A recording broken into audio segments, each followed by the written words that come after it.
Thank you, Emma, and really, really excited to be here on this call with you. My name is Farai Mubaiwa. I wear a number of hats. One is that I'm the Chief Partnerships Officer at the Youth Employment Service, and the other is that I'm the co-founder and CFO of the Africa Matters Initiative, which is an organization I co-founded in Varsity, which looks at how do we empower young Africans with the tools and skills that they need to be able to transform their communities. A bit more personally about me, I am 27 years old, very feisty. I love to say I'm 27 years young, but my sister reminds me that that's late 20s and not mid 20s. I grew up to a Zimbabwean father and a South African mother, so I'm proudly Pan-African. I've got a younger sister. I've got a partner who's very different to me. He's in law, and I've got two babies who are both fur babies. So whenever I speak about my kids, everyone is always like, oh, geez, you have kids. And I'm like, no, it's my Labradors. But yes, they're my babies.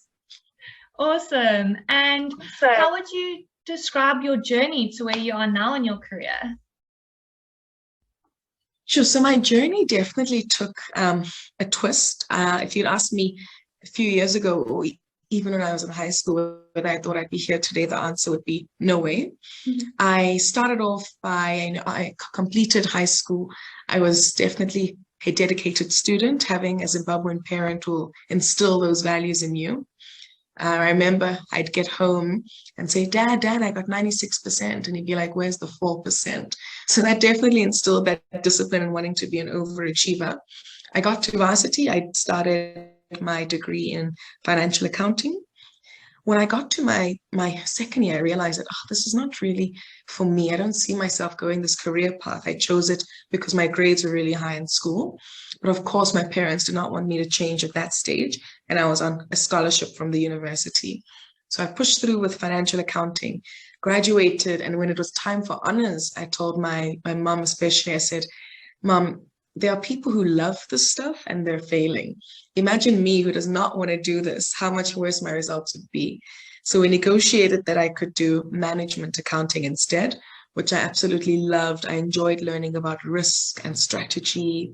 I think it's so fascinating. So I did my honors in management accounting, went to work for Deloitte for less than a year, because then I got an opportunity to pursue my master's in the UK.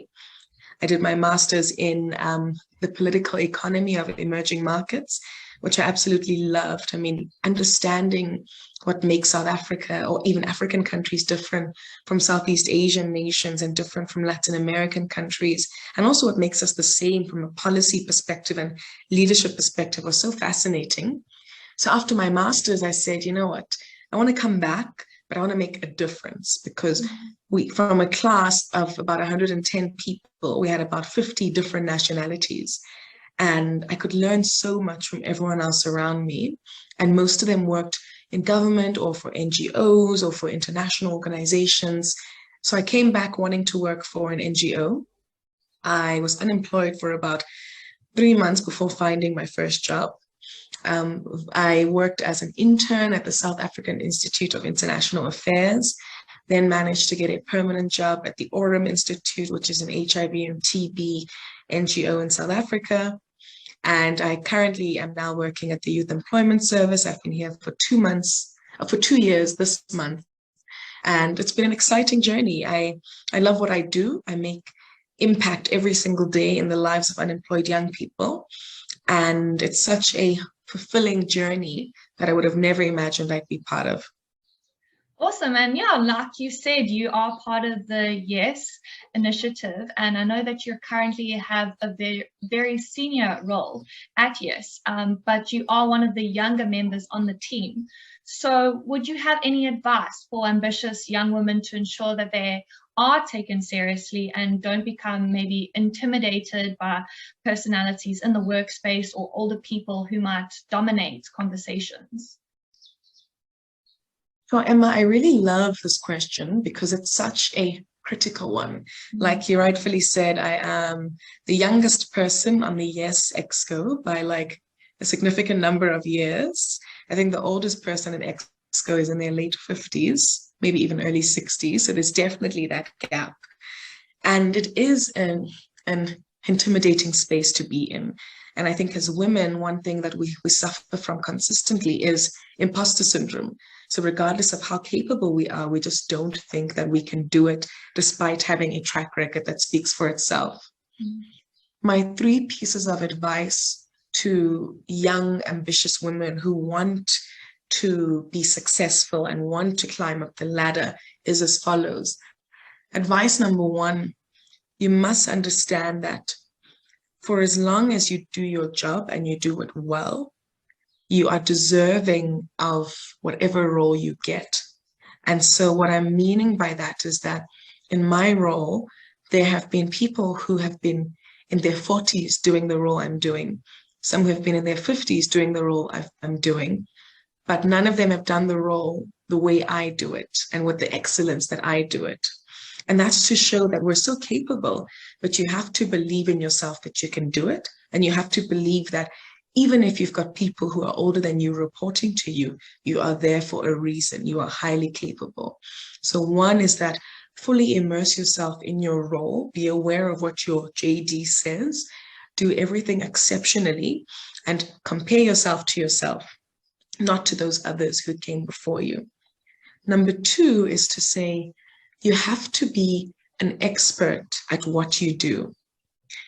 When they think of calling up someone who can speak about youth unemployment, I want people to think of Farai, because Farai is young, Farai is Black, and she's a woman, and has many shared lived experiences with the demographic we're targeting. When we want people to speak about finances, for example, and investments, we want them to know that Emma is our go-to person. And you have to become an expert at what you do and be that subject matter expert such that when you are in a room, you are confident in what you are saying and you know your story. So be an expert in your trade. Advice number 3 is set boundaries.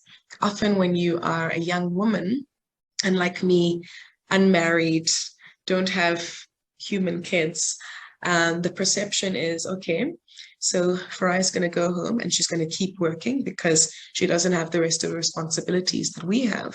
And you have to set boundaries. I make very clear boundaries. In the week, if I have to work really late, I'll do so. But on weekends, I do not work. On weekends, I'm going to spend time with my partner, with my fur babies, with the family, with my friends. I am not going to work because, yes, I may not have responsibilities that other members of EXCO have, but I'm still a human being that's got needs, that's got family, that wants to be social with others, and I must enjoy that fully. Sure, and that is an amazing, amazing advice to share with women, but also people in general. There is such an importance on a work-life balance. So yeah, that's awesome that you emphasize that. And I know in your position, a big part of your role is dealing also with government representatives and government departments. And there's often this perception that the public sector is not particularly competent or tied up in red tape. I know that's quite a controversial statement, but do you think this is maybe a fair assessment, or are there people or departments that are making a real impact in your opinion and in the work that you do? I think, Emma, everywhere you go, you will find people who work exceptionally hard and people who are lazy.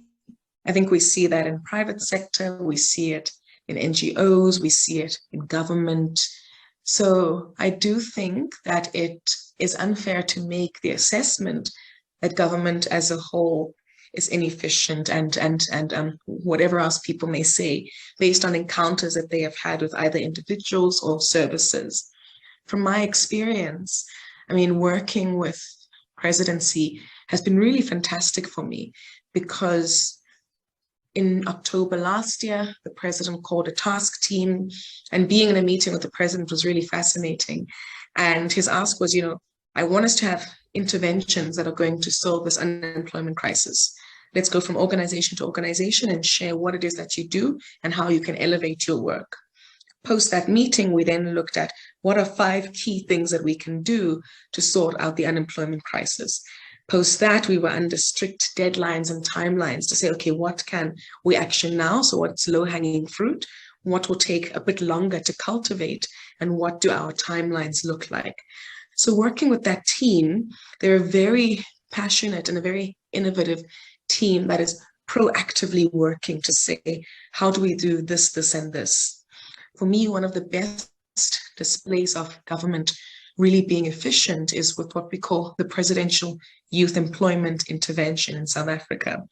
And the PYEI brings together partners like YES, Harambee, Presidency, the private sector, government departments to say, we're facing a big issue.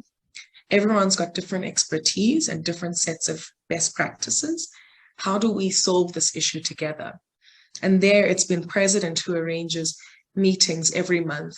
It's the presidency and the Department of Employment and Labor saying, let's follow up on action item 1, 2, 3. And that's been really fantastic to see. And it's been an important learning curve because historically I would have never imagined myself engaging with government because of that very perception. But in engaging with them and working with them, I'm realizing that it's like any other organization. You've got your overachievers, you've got those that are just doing this just to get by. And it's about how do we elevate the culture of government and company culture as well, so that we're striving for excellence consistently. And in having all that experience and working in the field of specifically youth employment, where do you see business in South Africa going in future? I think that the president was right in his State of the Nation address for this year. And I know that sparked a lot of controversy when he said that it's not government's job to create jobs. It's the government's job to create a conducive environment for jobs to happen, but it's a private sector's responsibility to create these jobs. And I'm definitely paraphrasing, but it was something profound along those lines. And that sparked a lot of controversy. You had some people saying, no, but why is the government abdicating their responsibilities? But then you had some others saying, but actually that makes sense because private sector and business in South Africa, while we did have the period of economic decline as a result of COVID-19, we're seeing a lot of sunrise economies which are coming through. You see that within the financial services sector. You see that within agri and agri-processing. You see that within global business services, within ICT and the digital sector. And these are all sectors which are led by businesses, big businesses, SMEs, medium-sized businesses. And so my wish for businesses and where I do see them playing an important role, and especially linking to what we do at YES, is that business has to be at the forefront of creating jobs at scale and working with government to say, all right, what are our special economic zones and how do we take advantage of those zones? Working with an organization like YES and saying, not only do I want to create youth jobs to get my level up, I want to do it because it's the right thing to do. In which industries can we create these jobs in? And I think our country, while it may seem doom and gloom with experiences that we're having, it's a beautiful country that is brimming with potential, but we need business to be invested in the long run. And that means it's no longer business as usual. It's not about your bottom line only. It's about a holistic impact in society. So high profits and high impact. And that's a very fair commentary on it. I mean, 90% of the business in South Africa is founded by business makers and entrepreneurs. So in essence, it is the private sector's responsibility to create those business opportunities and therefore lead to job creation. So switching it up a little bit, based on your experience in your job, what do you feel you're most passionate about that you could probably speak on? I'm passionate about so many things. And I think, as like a headline, I'm passionate about changing the lives of people, but especially when it comes to those who are unemployed, those who are underskilled, those who are uneducated, and especially when it comes to women, and particularly Black women. You see things like the unemployment rate in our country. The group that is most affected is Black women. The same goes for, I think, if you look at the work of women holistically, women do a lot of unpaid work that's not seen officially like a job, caring for your child, being auntie, all of those are such critical roles in our society, but they're just not counted enough. So I'm so passionate about looking at how do we advance the plight of unemployed, uneducated, disadvantaged women in society. And I think beyond the work I do at YES, I look at it at a larger scale. If we look at it in the context of Africa, we've had so many advancements in terms of gender equality. You look at Rwanda and we've got gender mainstreaming there. So there's more representation of women in parliament than we see anywhere else in the world. In that same light, 13 of the 15 countries in the world which are considered the most illiterate for girls are in Africa. So we're making progress, but there's still so long to go.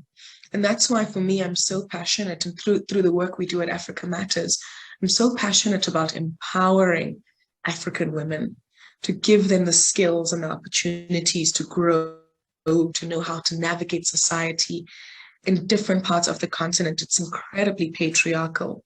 So even if you say that you are a woman and you don't want to get married, it is what on earth is wrong with you? Or if you say, you're a woman and you want to go and work in manufacturing, that's not the space for you. So I think there's so much that we can do more of on the continent, which is why I love to have both the South African view and the bigger view in terms of what is happening. And I see myself in a few years' time contributing more actively to, I think, the plight of women on the continent as a whole. Which is in essence what this podcast is all about. I mean, we see that gender equality in the workspace is on the rise, and there are more female entrepreneurs and more women that are going into these higher positions within businesses. And yet that is the trend, but we are tailing behind in South Africa or Africa as a continent. So that's why it's so important that we do have these conversations as women to get the conversation going, to raise awareness. So yes, thank you. And then my final question to you was a little bit of a fun one, which is, if you could have one superpower, what would it be and why? That's awesome. And I think just before answering your final question, I want to thank you for having me on the podcast. I think that having this podcast is so critical. My hope is that you'll have more and more and more listeners who will be inspired by what you do and also the women that you interview. And such podcasts play such a key role in our society to just be that motivation, that wisdom that is needed. So a very good job for this podcast, and thank you for picking me. I'm very honored. Awesome. In terms of my superpower, I think about this often. And I think I would love to be able to teleport myself. The reason I say that is because it's two reasons. One, because my calendar is absolutely mad. It's unmanageable. I can have 3 meetings at one time. And so I log onto different devices, my phone here, my laptop here, and the one meeting I'll just compromise if I can't be there. And if I could be able to teleport myself, I can get from meeting to meeting really quickly, which would be amazing. But the second reason why is because I just absolutely want to travel more. And I think the older I've become, the more, while I'm so proud of myself for having achieved what I've achieved at my age, I want to live more. I want to enjoy more. I want to practice self-care more. And if I could be at the office today, 4 p.m., I teleport myself to Ghana and spend nice evening in Ghana, have breakfast there, come back to the office in the morning, that would be incredible. And I think sometimes as young women who are so determined, our lives become so hectic that we get into the cycle of things without setting enough time to just live and to enjoy. And I think as a final message to any listeners for this podcast, it would be, yes, work hard, but also live and live fully, and make sure that you have no regrets, because your workplace can replace you in an instant. But your life is so valuable and you must cherish that to the fullest extent. Wow, what a great ending to our podcast then. Thank you so much for sharing that advice. And I thank you again so much for your time. I really do appreciate it. Your voice and your insights and your advice that you share is invaluable for our listeners or audience. And I hope it does get to the right people out there. So thank you again.